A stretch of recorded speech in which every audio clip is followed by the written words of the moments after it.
My name is Senior Researcher Velen, and the moment that human girl walked through our airlock without a breathing mask, I knew something had gone terribly wrong.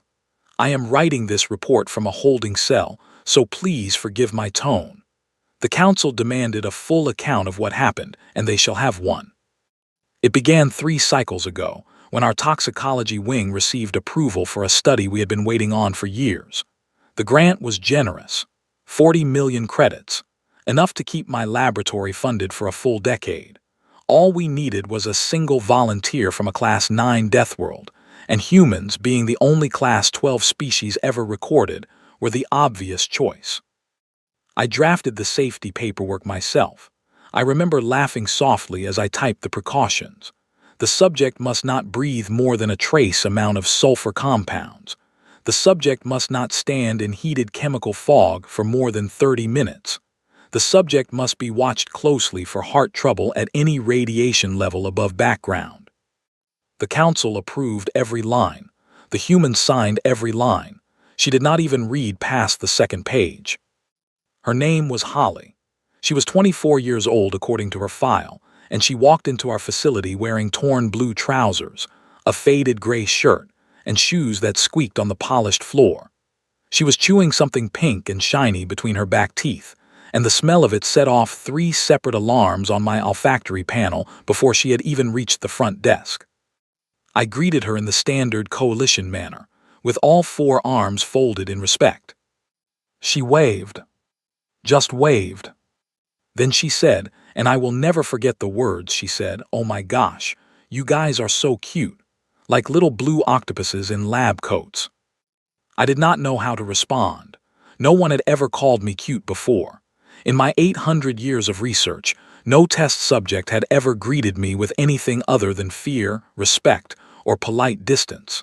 This human looked at me as though I were a small pet she might like to take home. I cleared my throat through both of my breathing slits and led her toward the decontamination corridor.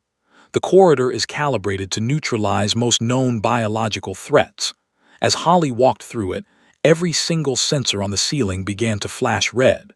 The system identified her, a healthy young human in good standing, as a biological threat herself. I told myself this was fine. I told myself the readings were a calibration error.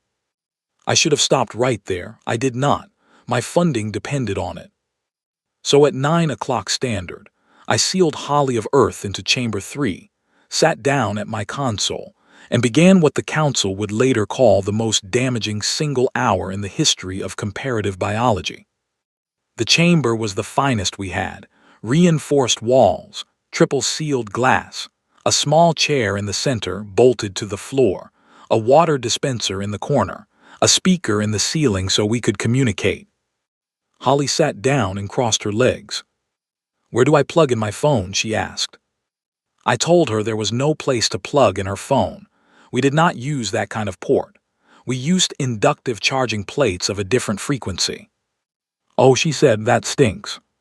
She put the phone away. She looked around the room. She popped her gum. The sound of it made my assistant, a young researcher named Clest, jump in his seat. So she said brightly, "What are we doing today, Doc?" I activated the speaker. "Subject Holly," I said, "we will be testing your tolerance to several common gases and chemicals found in industrial environments across the galaxy. The exposures will be brief and controlled. Please inform us at once if you feel any discomfort, dizziness, nausea, or change in your vision. Do you understand?" Holly gave me a thumbs up. I had read about this gesture. It is a sign of agreement among humans, descended, the linguists say, from an ancient combat ritual involving short blades. I returned the gesture with one of my 4 hands, though it felt unnatural. I checked my readings. I checked my notes. I checked the live feed where the director of the bureau himself was watching from his office on the other side of the station, his pseudopods folded in the formal pose of academic interest. Then I began the first trial. I will tell you about the first trial in a moment. But first, I must explain why my hands were shaking even before I started. You see, I had read Holly's file very carefully the night before. The file said she came from a place called Phoenix, in the desert region of a continent called North America. The file said the average summer temperature in Phoenix was 45 degrees of their scale, which on our scale is hot enough to bake bread. The file said Holly had been raised on a farm where her family kept what humans call cattle, large herbivorous animals with horns.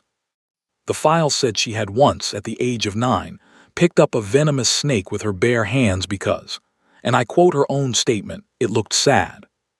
The galaxy had never tested a Deathworld human before. The volunteers we usually got were quiet, careful types from soft worlds who agreed to mild experiments for spending money. We had records of Class 8 subjects. We had records of Class 9 subjects. We had even once tested a single Class 10 subject, who was a polite gentleman from a moon called Brel and who fainted at the sight of mild acid. Holly was Class 12. Holly was the first Class 12 we had ever sealed inside a chamber.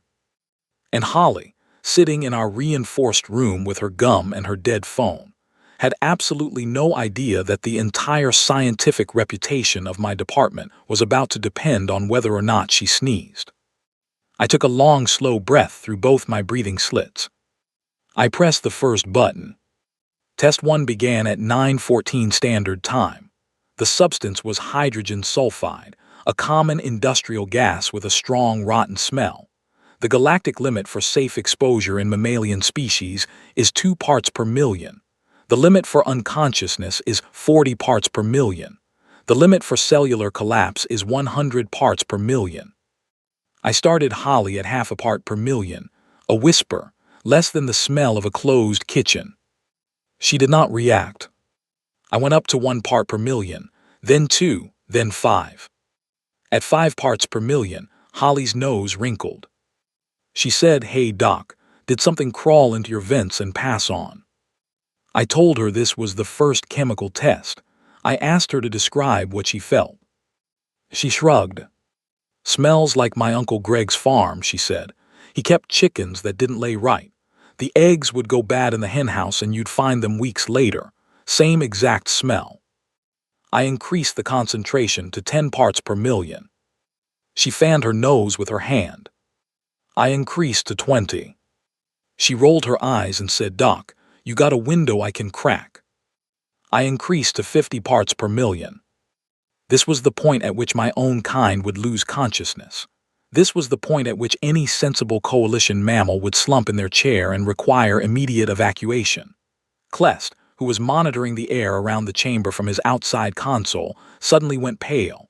There was a slight leak in the chamber seal, microscopic, but enough to expose the outer room. Clest stood up unsteadily, took 2 stumbling steps, and slid quietly to the floor. I activated the emergency fans on his side of the room. He would be fine in a few minutes. He always was a fragile lad. Inside the chamber, Holly yawned. I increased the concentration to 100 parts per million. This was the point of cellular collapse, the galactic standard, the line that no living mammalian species had ever crossed and walked away from. I held my 4 hands frozen above my console. Holly stretched. "So," she said into the speaker, "are we starting any time soon? Because I had a really big breakfast and I think I'm getting sleepy." I stared at my readings. I stared at her. I stared back at my readings. The screen showed 104 parts per million. The screen showed her heart rate at 68 beats per minute, slow and steady. The screen showed her oxygen saturation at 98%. The screen showed her blood pressure as 120/80, perfectly within normal range for her species. I pushed the dial higher. 200 parts per million. Holly began to hum a song. I could not identify the tune. Something about a lonely highway and a lost love. 300. Holly took out her gum, stuck it under the chair, and reached into her pocket for a fresh piece. She popped the new piece into her mouth. The wrapper landed on the floor. 400. 500. 600. At 700 parts per million, which is the level at which the great toxicologist Vren himself once declared, in his seminal paper, that no mammalian life can possibly persist for longer than 30 seconds, Holly looked up at the ceiling speaker. "Hey, Doc," she said. "Any chance you guys have coffee around here? The smell is making me think of breakfast and now I'm hungry." My olfactory sensors, already overloaded, politely shut themselves off in protest. My console began to beep in 3 different alarm tones at once. The director, on the secondary monitor, had not blinked in 2 full minutes. He was, I should mention, a species that does not have eyelids. I terminated the trial. The fans roared to life inside the chamber, sucking the gas out at maximum speed. The air cleared in less than a minute. Holly waved her hand in front of her face, said something about how that was an interesting smell, and asked if we had any snacks she could munch on while we waited for the next test. It had been 11 minutes since we started. 11 minutes, and the galactic standard for hydrogen sulfide tolerance, a standard built on 12,000 years of careful research, on the lifetimes of dozens of brilliant scientists, on the foundation of an entire branch of medicine, had just been cheerfully shattered by a young woman from Phoenix who thought I was cute and who chewed gum like it was her job. The first toxin limit had fallen. I should have stopped. I should have closed the chamber, written up the day as a calibration anomaly, and gone home to sleep. But the director was watching.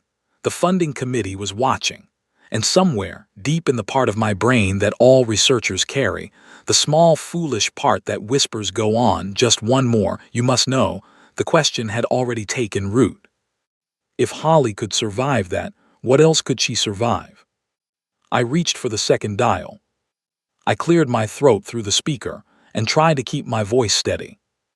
"Holly," I said, "we are now beginning the second trial. Please remain seated." She gave me another thumbs up. I have reviewed this moment many times in the days since. I have replayed it on the recording. I have watched myself, calm and professional on the outside, reaching for that dial with a hand that was beginning, just slightly, to tremble. I have watched Holly in the chamber reach into her bag and pull out a small plastic pouch of dried fruit, which she opened with her teeth. I have watched myself notice the bag. I have watched myself say nothing about the bag. This was my second mistake of the day, and it was, in many ways, the worst one. Because in that small plastic bag, along with the dried fruit, there was a metal cylinder, yellow lettering, tall and thin, the kind of beverage container you might find at any roadside shop on Earth. I did not see it then. I would see it later. But by then, of course, it would be far too late. The first trial had ended at 9:25. The second trial began at 9:27. And the worst hour of my professional life had only just begun. The second test was supposed to be simpler than the first. It was a measurement of pain response to a chemical called capsaicin, the compound found in hot peppers. The galactic threshold for pain tolerance to capsaicin in mammals is well documented. At a saturation of 50,000 units, the average mammalian species cries out and begs for relief. At 100,000 units, the mucous membranes of the eyes and nose begin to burn so fiercely that the subject usually loses the ability to speak. At 200,000 units, no coalition species has ever lasted longer than 90 seconds without medical intervention. I prepared the trial with care. I set the initial level very low at 5,000 units just to gauge Holly's response. I activated the speaker. "Holly," I said, "the next test will introduce a heat compound into the air. It is the same compound found in spicy foods on your home world. Please tell me at once if you feel burning in your eyes, your nose, your throat, or your lungs." Holly's face brightened. "Oh, spicy," she said. "Heck yes. Hit me, Doc. I eat hot wings for breakfast." I did not know what hot wings were. I assumed they were some kind of small flying creature, perhaps eaten in a religious ceremony. I would learn later that I was wrong on every count. I released the first dose. Holly inhaled deeply. She smiled. "Oh," she said, "that's nothing. That's like a mild salsa. Crank it up." I increased the concentration to 10,000 units. She giggled. I increased it to 25,000. "Now we're talking," she said. "Bring it on, Doc." I increased to 50,000 units. The galactic threshold for begging.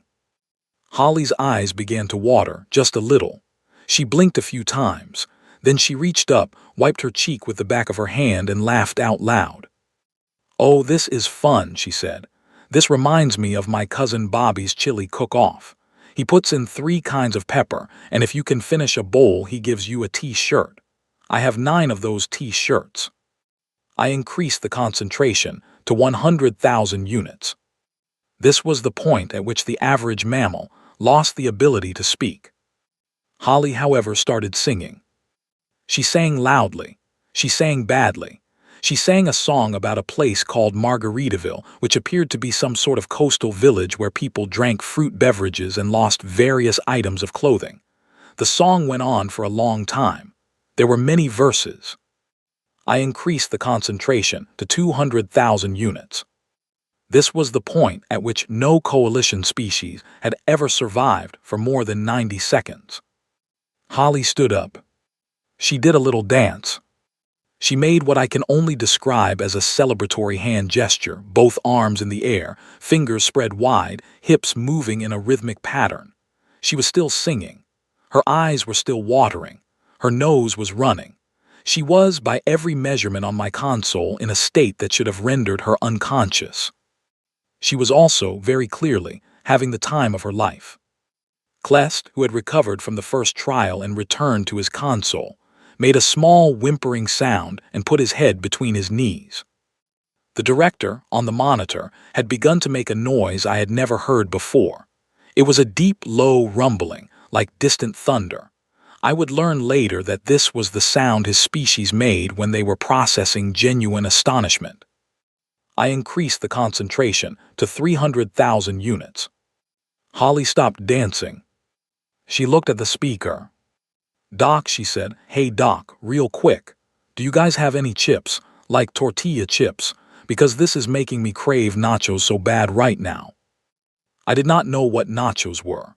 I did not have any chips. I did not have any chips of any variety. I had a research chamber full of 300,000 units of pure capsaicin saturation, a young human who was now asking me about Earth snacks, and a department head who was rumbling like a tectonic plate. I increased the concentration to 500,000 units. This was a dose at which, according to my own department's projections, the air should have become physically impossible for any creature to breathe. The water in Holly's eyes should have boiled. The skin of her face should have peeled.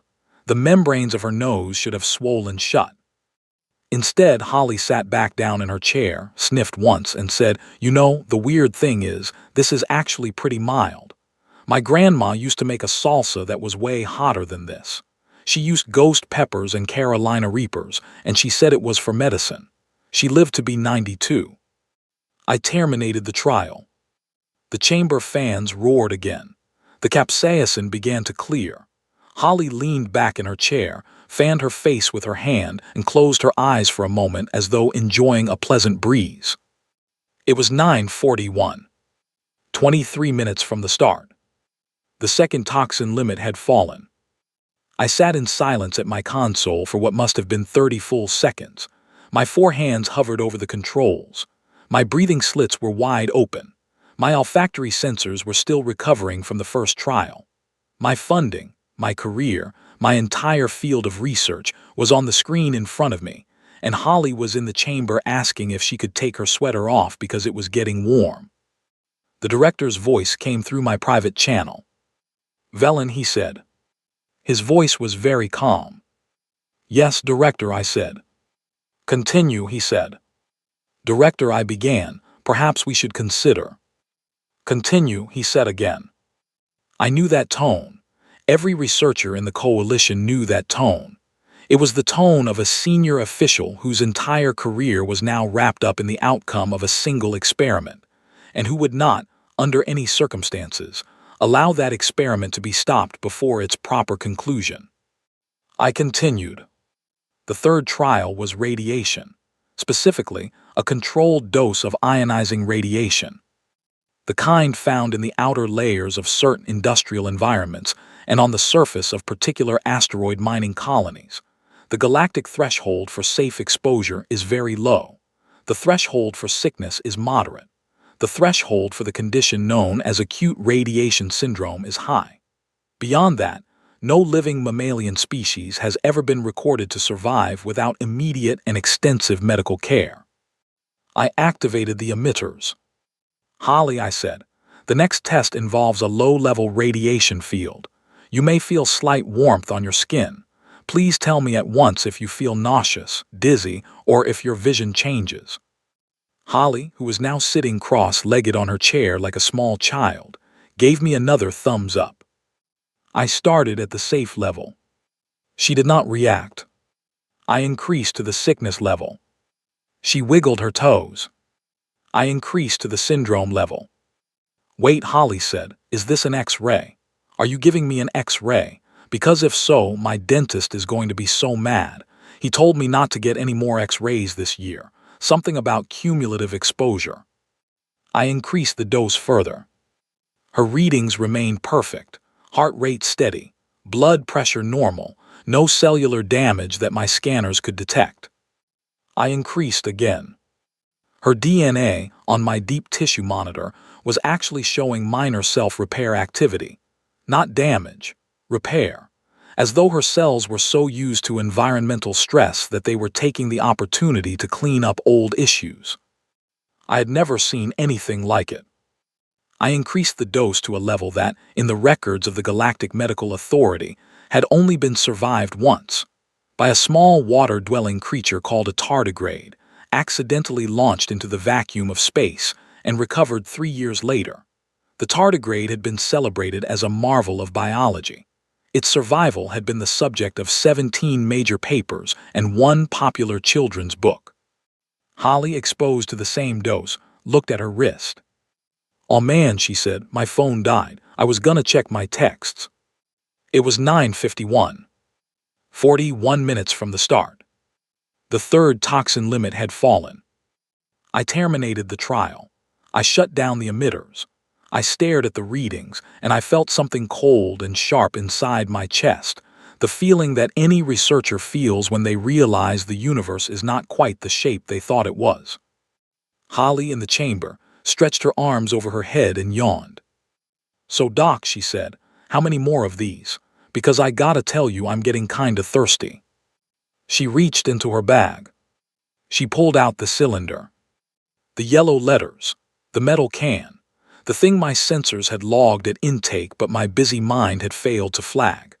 My olfactory panel, finally back online, immediately identified the contents and produced a warning I had never seen before in my 800 years of laboratory work. Warning, the panel read, "Substance unknown. Component analysis incomplete. Trace caffeine detected.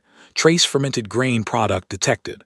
One unidentified compound, labeled by your database as taurine, origin unknown, function unknown, biological effect unknown." I lunged toward the speaker. "Holly," I said, "Holly, please do not drink that." Holly looked at the speaker. She looked at the can. She popped the tab. The sound of carbonation hissed gently through the chamber. She brought the can to her lips and tilted her head back. She drank the entire thing in approximately 4 seconds. She crushed the empty can in her hand, dropped it on the floor, and made a small, satisfied sound. Then she said, "Oh hey Doc, where's the bathroom?"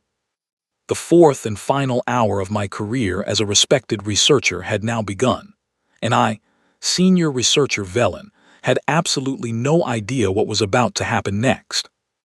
I want to be very clear, for the record, that I did not authorize the 4th trial. The 4th trial was Holly's idea. To this day, I do not know if she meant to do it.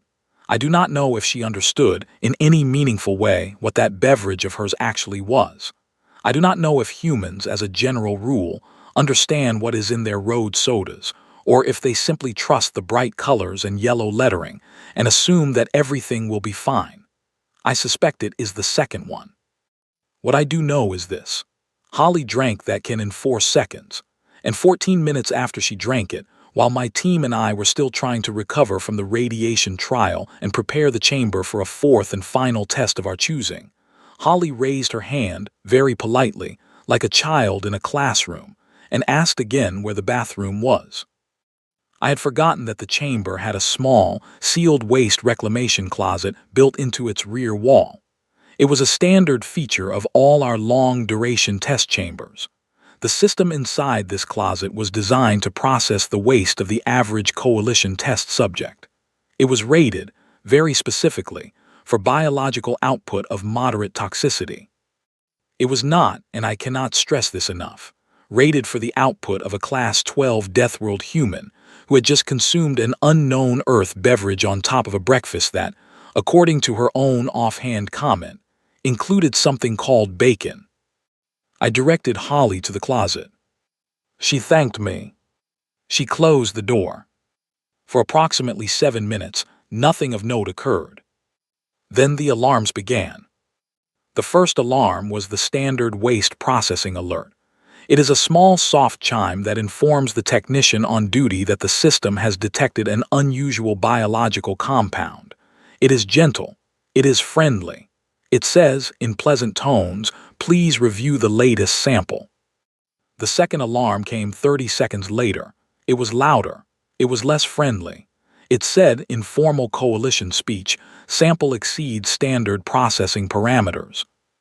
The third alarm was something I had never heard before. It was a deep, urgent siren. It sounded from every speaker in the laboratory at once. The lights on the ceiling shifted from white to amber. The director's monitor in the corner began to flash red. My console produced a message I did not recognize, in a font I had never seen, and the message read, "Environmental hazard detected. Evacuate all sensitive personnel immediately." I turned to Clest. Clest was already gone. I caught a glimpse of his back as he sprinted out of the observation room, both of his arms wrapped around his head. I turned to my readings. The waste reclamation system inside the chamber had, in its 800 years of operation, never once produced a hazard alert. It was designed to handle the biological output of any sapient species in the coalition, no matter how strange, no matter how unusual. It had handled the waste of methane breathers, of acid drinkers, of creatures that ate rocks, of creatures that ate other creatures, of creatures that, frankly, I would prefer not to describe in this report. It had handled all of them without complaint. Holly's output had broken it. The system, according to my readings, had attempted to process the waste using its standard protocol. It had failed. It had attempted again using its emergency protocol. It had also failed. It had then, in a final desperate attempt, activated its industrial chemical spill subroutine, a routine that had, until this moment, never once been triggered in the field. That had also failed. A faint green vapor, the color of old apples, was beginning to seep from the vent above the closet door. The vapor was, according to my air monitors, a chemical stew so unusual that it did not match any compound in our database. It contained, in trace amounts, ammonia, sulfur, ethanol breakdown products, and at least 2 compounds that the database simply listed as unknown. Holly emerged from the closet.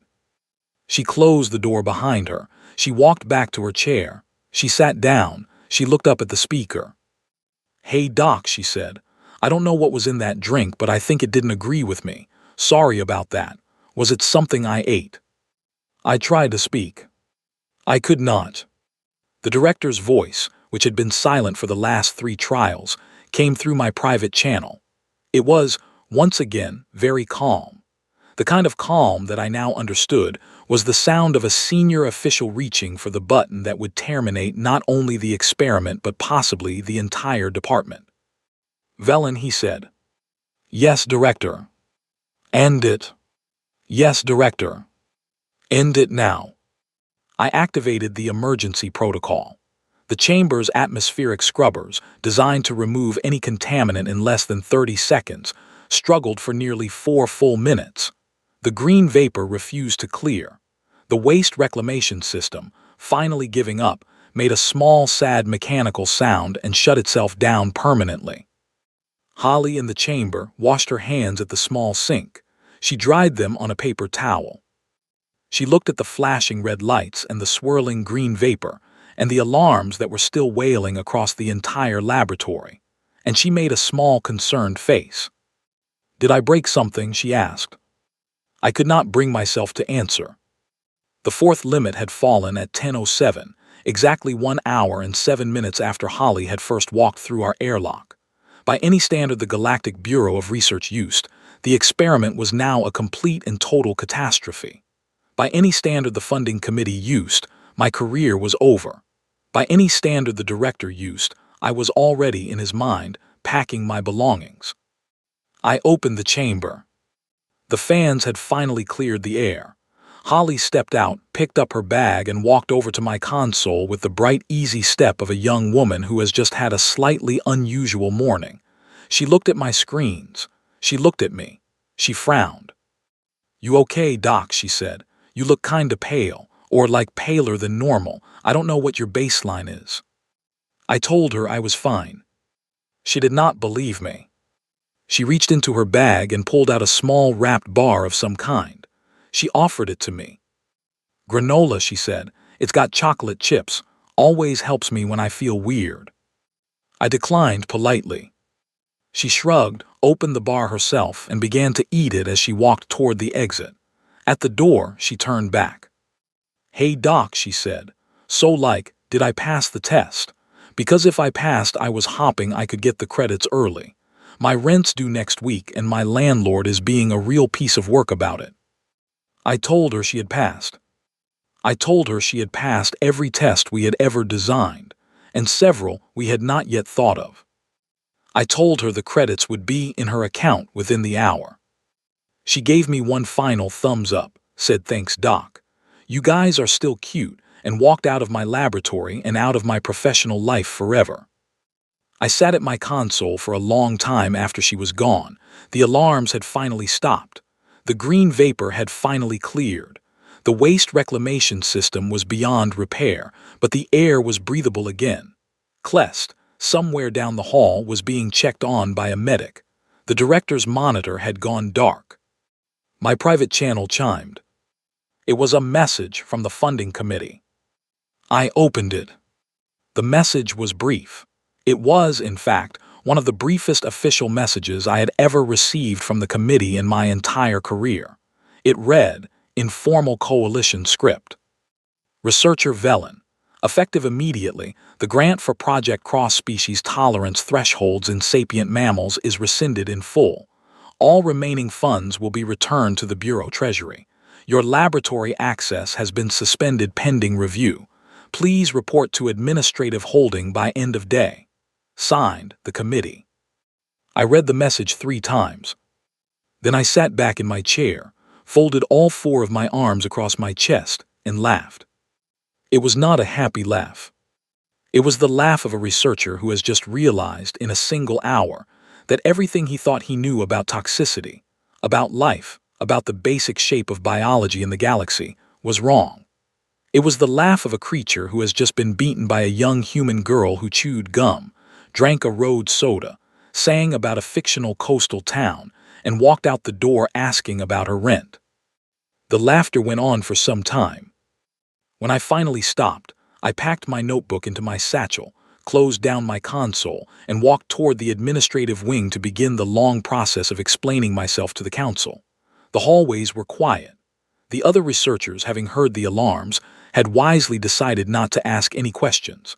I passed Clest on his way back from the medical bay. He did not meet my eyes. He would, I learned later, transfer to a department that studies sedimentary rocks. He would tell his new colleagues that the work was, and I quote his transfer letter, blessedly inert. I did not blame him.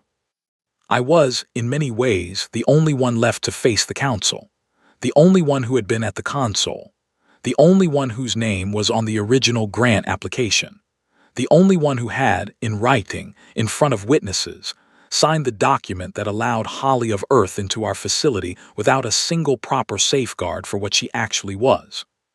The council convened that very afternoon. What happened next I will tell you about in my next entry, because it is, in some ways, the most important part of this entire account, and I do not want to rush it. I will only say, for now, that the council's reaction was not what I expected. It was not anger. It was not even disappointment. It was something far stranger. It was fear. Not fear of me. Not fear of Holly. Fear of what Holly had revealed. Fear of what the rest of the galaxy now had to consider, in light of what a single young woman from a place called Phoenix had cheerfully demonstrated in a single hour, with a single can of bright yellow road soda and a piece of pink wintergreen gum still tucked between her back teeth. The fear of an entire coalition discovering, all at once, that one of its member species was not what it had thought. Not at all. The council convened in the high chamber on the 14th floor of the administrative tower, in a room that has, for almost 1,000 years, been used to discuss matters of profound importance to the coalition. I had been in this room only twice before in my career, once to receive a research medal, once to deliver a lecture on toxin tolerance in burrowing mammals. I had never expected to be in it as the subject of a formal inquiry. The chamber was circular. The council members sat in a tall ring around the speaker's platform in the center. There were 9 of them in total. Each represented a major branch of coalition science. Each had a vote. And each, on this particular afternoon, was looking at me with an expression I had never seen on a council member before. It was not anger. I had expected anger. It was not disappointment. I had expected that too. It was something far stranger. It was the look of a being who has just been told something they did not want to hear, and who is now trying to decide what to do about it. The council chair, an elder of the cephalopod people called Resim, raised her primary tentacle for silence. "Researcher Velen," she said, "you have read the report of this morning's events." "Yes, Chair," I said. "You have reviewed the data." "Yes, Chair." "You agree the data is accurate?" "I do, Chair." She nodded slowly. "Then we have a problem," she said. "Not the problem you may think. We are not here to discipline you. The committee has already rescinded your grant. That matter is closed. What we are here to discuss is far larger than your career, your laboratory, or the broken machine in your chamber. We are here to discuss what your subject revealed." I bowed my head slightly. I was not sure what to say. The chair turned to the other members. "Council," she said, "we have for many centuries treated the human species as a curiosity, a new member of our family, recently arrived, of modest means and modest reach. We have written them into our records as a Class 12 Deathworld species, but that classification was assigned conservatively. We did not truly believe Class 12 existed in the way the old papers described. The Deathworld classifications, as you know, were created during the early days of expansion, when many of the descriptions were exaggerated for the sake of caution." She paused. "We were wrong," she said. "The descriptions were not exaggerated. They were, if anything, polite." A murmur ran around the ring. The chair held up her tentacle again. "The data from this morning," she continued, "has been reviewed by 3 independent toxicology teams in the last 2 hours. All 3 have confirmed the readings. All 3 have confirmed the protocols. All 3 have confirmed that the subject, a young human female of average build, no special training, no enhancement, no implants, no chemical preparation, casually exceeded 4 of the most established toxin limits in our scientific record. She did so without distress. She did so without injury. She did so by her own report, while finding the experience mildly interesting." A second murmur ran around the ring. This one was louder. A council member rose. He was a tall, thin being from the methane reach, his name Tessic, and his voice was usually soft. Today it was sharp. "Chair," he said, with respect, "I have served on this council for 140 years. I have voted on the toxicology standards twice in that time. Both times, the vote was unanimous. Both times, the standards were considered the foundation of our medical science. Are we now saying that the foundation is incorrect?" The chair turned her many eyes toward him. "We are saying," she said carefully, "that the foundation was correct for every species we have ever measured, except one."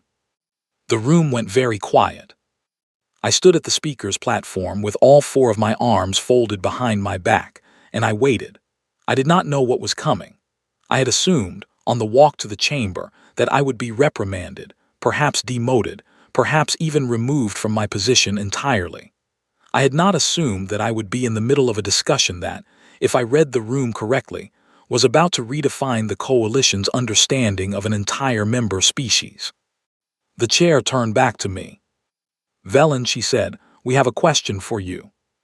"Yes, Chair." "Your subject, Holly of Earth. Did she at any point in her conversation with you give any indication that she found the experiments unusual?" I thought about it. "No, Chair," I said. "She found the gases inconvenient. She found the heat compound enjoyable. She was unaware that the radiation was unusual. She was, in fact, more concerned about her phone running out of power and her rent being due than about any of the substances we exposed her to." The chair closed 3 of her eyes. The other 6 remained open and fixed on me. "She was unaware," the chair repeated. "Yes, Chair."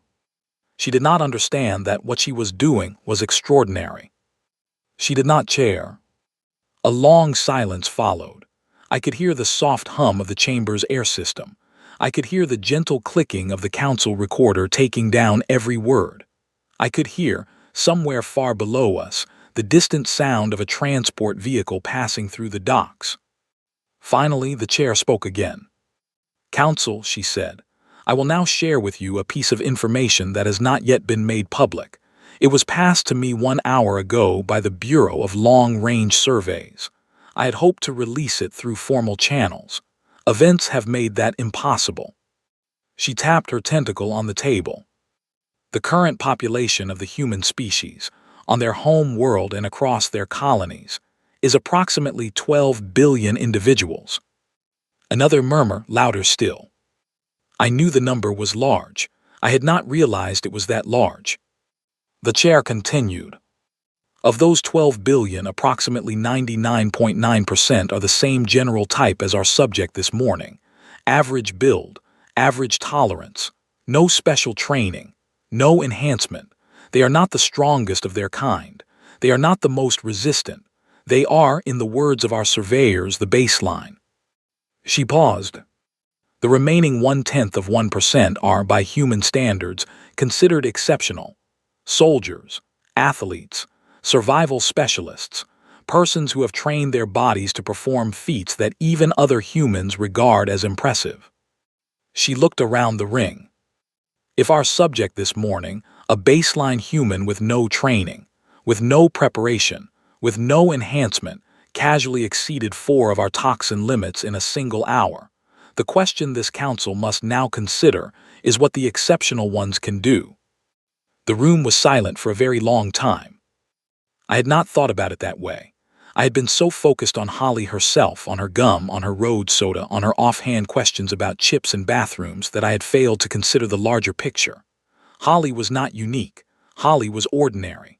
Holly was, by every measurement her own people would have used, an entirely average young woman. There were billions more like her, and among those billions there were some who were considered remarkable even by Earth standards. I felt something cold move through my chest. Tessic, the methane reach counselor, spoke again. "Chair," he said, his voice was even sharper now, "are you suggesting that the human species is dangerous?" The chair did not answer immediately. When she did, her voice was very careful.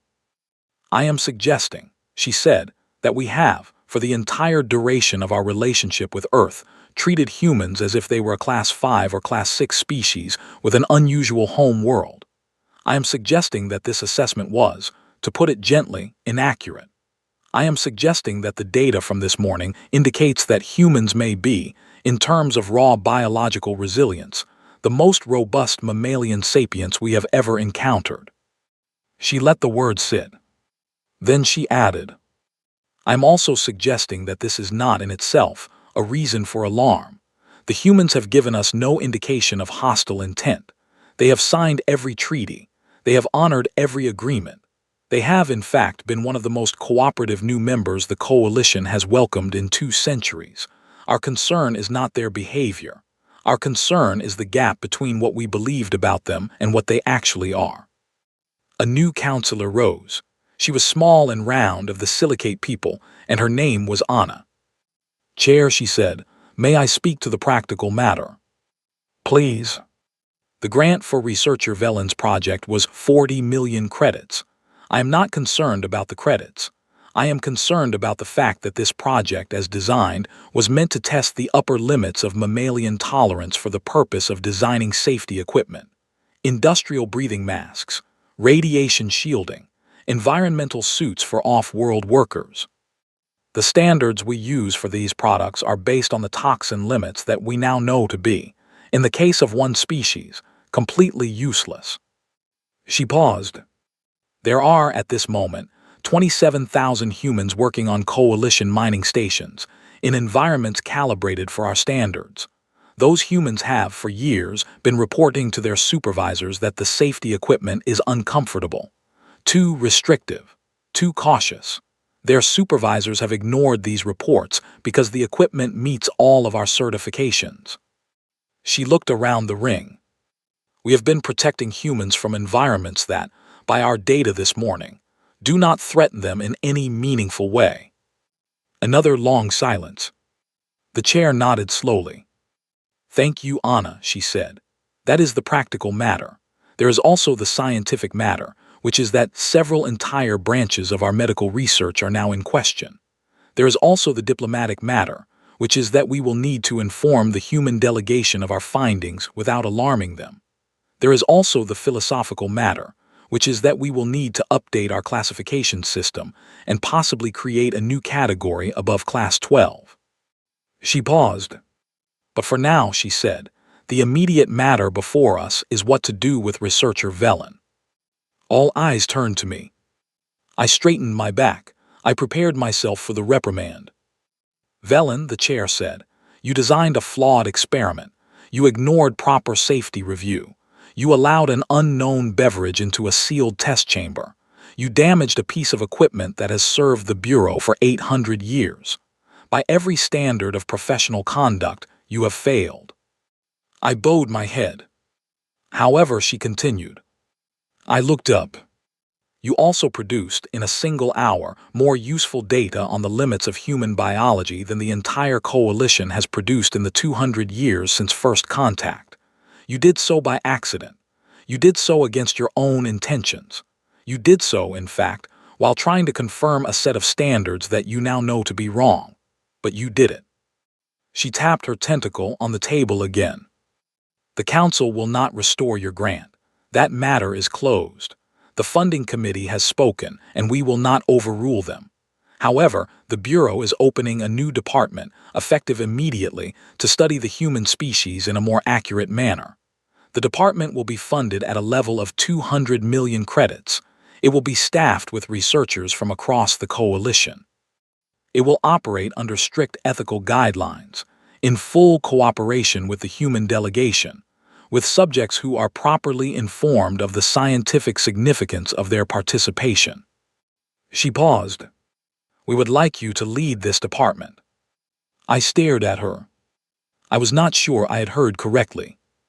The chair, sensing my confusion, repeated herself. "We would like you, researcher Velen, to lead the new Department of Human Comparative Biology. You would report directly to this council. You would have full authority over research design, subject recruitment and publication. You would also, I should mention, have permission to invite Holly of Earth back as a paid consultant, should she be willing." I opened and closed my breathing slits several times. I was not, in that moment, capable of speech. Tessic, the methane reach counselor, made a small sound of disapproval. "Chair," he said, "surely there are other researchers more qualified." The chair turned to him. "Tessic," she said, "there are many researchers more qualified by reputation. There are none more qualified by experience. Velen has spent more time in direct observation of a Class 12 human than any coalition scientist in history.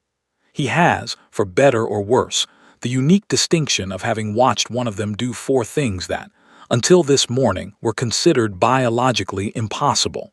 He is the natural choice." She turned back to me. "Researcher Velen, will you accept?" I thought about it. I thought about Holly. I thought about her gum. I thought about her road soda. I thought about the way she had walked out of my laboratory that morning, cheerful and untroubled, asking about her rent.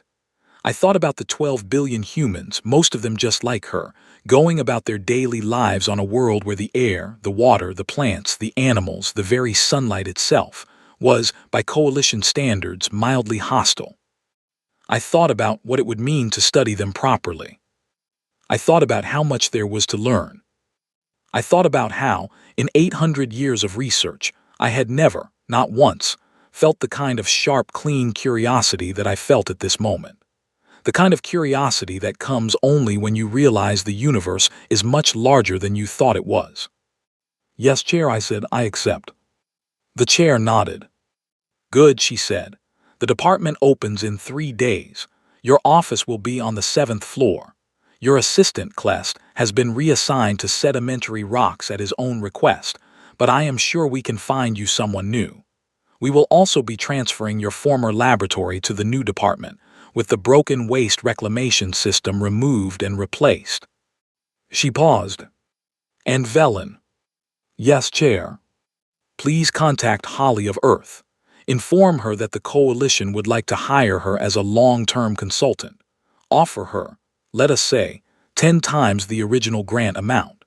Make sure she understands that her participation is voluntary, that she may withdraw at any time, and that we are very interested in meeting her cousin Bobby and his chili cook-off." The chair, despite herself, made the small sound her people make when they are amused. I bowed deeply. I left the chamber.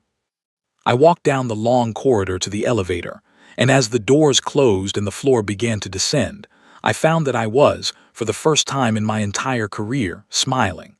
All 4 of my hands were trembling slightly. My breathing slits were wide open. My olfactory sensors, fully recovered now, were picking up the soft, pleasant scent of the administrative wing's air system. I had lost my grant. I had gained a department. I had been humiliated by a young woman from Phoenix who chewed gum and drank road sodas. And now I was about to invite her back, at 10 times the price, to teach an entire coalition department what humans were really made of. I reached the ground floor. I walked out of the administrative tower and into the cool evening air of the station.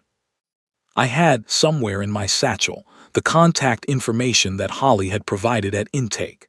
I would send her a message that very night. I would tell her about the new department. I would tell her about the consulting offer. I would tell her that the coalition had decided, after careful review, that her morning at our facility had been one of the most important hours in the history of comparative biology. I would not tell her, at first, about the broken waste reclamation system. That conversation could wait. The walk to my quarters was a long one. The station's evening lights had come on, soft and golden, and the walkways were busy with workers heading home.